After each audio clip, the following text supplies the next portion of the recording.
یہ کتنی بڑی بے عقلی کی بات ہے، یہ کتنی بڑی بدعقلی کی بات ہے کہ لوگ اپنی بہن سے نکاح نہ کریں اور دوسرے کی بہن بیٹی کے ساتھ نکاح کر لیں، جبکہ بہن اپنے بھائی کے مزاج کو جانتی ہے، اس کے مزاج سے واقف ہے، وہ جانتی ہے میرے بھائی کا غصہ کب آتا ہے، وہ جانتی ہے کہ میرے بھائی کا غصہ کیسے دور ہوتا ہے۔ ایک بہن اپنے بھائی کے مزاج سے اچھی طرح واقف ہے، وہ خوبصورت بھی ہے، وہ حسین ہے اور جمیل بھی ہے، لیکن یہ کتنی بڑی بدعقلی کی بات ہے کہ ایک بھائی اپنی خوبصورت بہن کو اور ہم مزاج بہن کو چھوڑ کر دوسرے کی بہن سے شادی کر لیتا ہے اور اپنی بہن کو کسی دوسرے کے حوالے کر دیتا ہے۔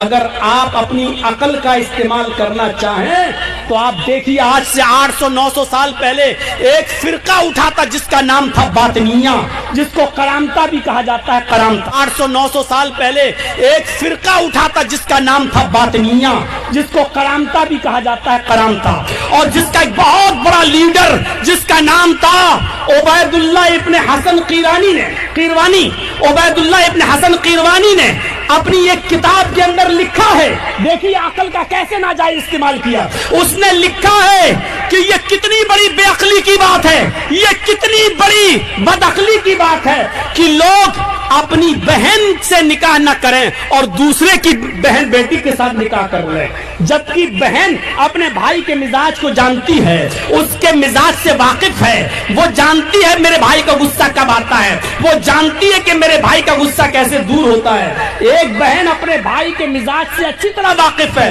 وہ خوبصورت بھی ہے، وہ حسین ہے اور جمیل بھی ہے، لیکن یہ کتنی بڑی بدعقلی کی بات ہے کہ ایک بھائی اپنی خوبصورت بہن کو اور ہم مزاج بہن کو چھوڑ کر دوسرے کی بہن سے شادی کر لیتا ہے اور اپنی بہن کو کسی دوسرے کے حوالے کر دیتا ہے۔ جبکہ پھر آگے لکھتا ہے جب ہماری بہن ہمارے لیے کھانا بنا سکتی ہے، ہمارا پریشانی میں سر دبا سکتی ہے، ہمارے لیے بستر بچھا سکتی ہے، ہمیں دوا کھلا سکتی ہے، ہمارا مجبوری اور پریشانیوں میں ہمارا خیال رکھ سکتی ہے، تو پھر شادی کر کے اس کے ساتھ جنسی تسکین اور جنسی لذت حاصل کیوں نہیں کی جا سکتی ہے؟ اور آگے وہ لکھتا ہے یہ کتنی بڑی بے وقوفی کی بات ہے کہ اپنی حسین و جمیل اور خوبصورت سرمایہ کو اور حسین و جمیل بہن کو کسی دوسرے کے حوالے کر دو اور دوسرے کا کباڑ کھانا اٹھا کر اپنے گھر پہ لے آؤ۔ یہ اسی عقل کا ناجائز فائدہ ہوا۔ اور میں پوچھنا چاہتا ہوں آپ سے، آپ لاکھ کہیے کہ سماج اجازت نہیں دیتا،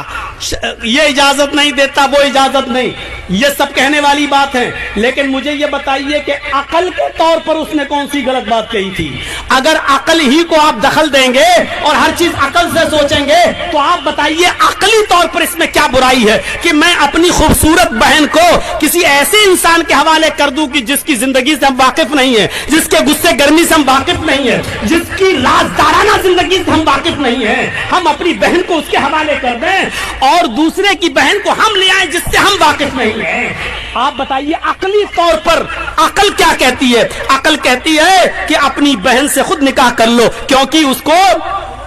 اس کے مزاج سے ہم واقف ہیں، اس کے سرشت سے ہم واقف ہیں۔ شریعت ایک الگ چیز ہے۔ میں کہنا چاہتا ہوں میرے بھائیوں، جہاں عقل کام کرنا بند کر دیتی ہے وہاں پھر وحی الہی کی ضرورت پڑتی ہے۔ اب ہماری عقل تو کہہ رہی ہے کہ بہن اور بیٹی کے ساتھ نکاح کرنے میں کوئی برائی نہیں ہے، لیکن ہماری عقل اب یہاں دائرہ ہی نہیں ہے، وہ کام کرنا بند کر دی۔ شریعت کہتی ہے کہ بہن کے ساتھ نکاح کرنا حرام ہے، بیٹی کے ساتھ نکاح کرنا حرام ہے، آپ نہیں کر سکتے ہو۔ اب شریعت کی جگہ ضرورت اس لیے پڑی ہے کہ ہاں عقل نے جب کام کرنا بند کر دیا ہے اب ہم عقل کو دخل نہیں دے سکتے، شریعت کی بات کو مانیں گے، اور شریعت کی بات کو ماننا ہی میرے بھائیوں عبادت ہے۔ اس لیے ہم اپنے تمام کاموں میں یہ دیکھیں کہ عبادت کیا ہے اور اللہ اور اس کے رسول کی مرضی کیا ہے، شریعت کیا کہتی ہے۔ اپنے آپ کو سرنڈر کر دینے کا نام عبادت ہے۔ اللہ نے اور اس کے رسول نے جب کہا کھاؤ تب کھائیں، جب کہا پہنو تو پہنیں، جب کہا بیٹھ جاؤ تب بیٹھ جائیں، جب کہا سو تو سو جائیں، جب کہا اٹھو تو اٹھ جائیں، جب کہیں نماز پڑھو تو نماز پڑھیں، جب کہیں کہ اس وقت نماز پڑھنا حرام ہے منع ہے تب رک جائیں، جب کہیں روزہ رکھو تب روزہ رکھیں، جب کہیں کہ ان دنوں میں روزہ رکھنا منع ہے تو ہم چھوڑ دیں۔